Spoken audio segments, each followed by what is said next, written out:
एक breaking update हिंगोलीमधून। Hingoli जिल्ह्यामध्ये पावसाची धुवाधार हजेरी पाहायला मिळते। हिंगोलीची जीवनवाहिनी असलेल्या कयाधू नदीला यामुळे पूर आलाय। नदीकाठच्या पिकांचं बरंच नुकसान झालंय। शेतकऱ्यांना मात्र काहीसा दिलासा मिळालाय। रखडलेल्या शेती कामांना आता या पावसामुळे वेग मिळणार आहे। हिंगोली जिल्ह्यामध्ये प्रदीर्घ प्रतीक्षेनंतर झालेल्या मुसळधार पावसानं शेतकऱ्यांना मोठा दिलासा मिळालाय।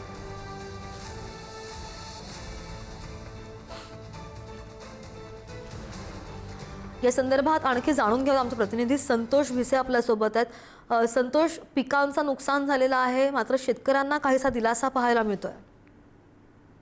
नक्कीच, कारण हिंगोली जिल्ह्यामध्ये गेल्या 2 महिन्यापासून पावसाचं जे आहे तर प्रतीक्षा होती, मात्र आज जे आहे तर आज पाऊस बरसलेला आहे। आणि ज्या भागातून जी कयाधू नदी वाहते त्या भागामध्ये आपण आहोत। या ठिकाणी आपण पाहू शकता की कयाधू नदी जे आहे तर रौद्ररूप धारण केलेलं आहे।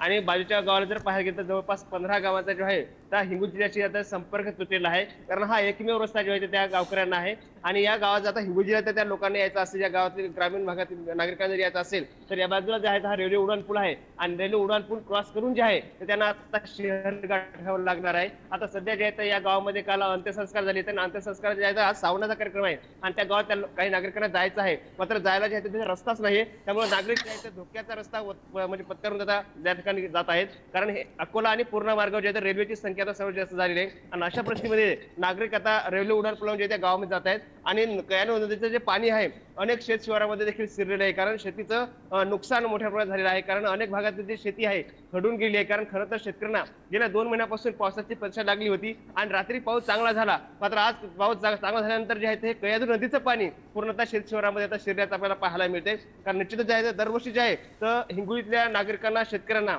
हा धोका पत्करावा लागतो। विशेष बाब म्हणजे जे काही आता समगा शिवार आहे आणि समगा शिवारातून उड्डाण पुलाची अनेकदा मागणी केली जाते, मात्र अद्यापपर्यंत त्या मागणीला काही दुजोरा दिला जात नाही। कारण नागरिकांना दरवर्षी रेल्वे उड्डाण पूल म्हणजे ओलांडून जे आहे तर गावामध्ये जावं लागतंय।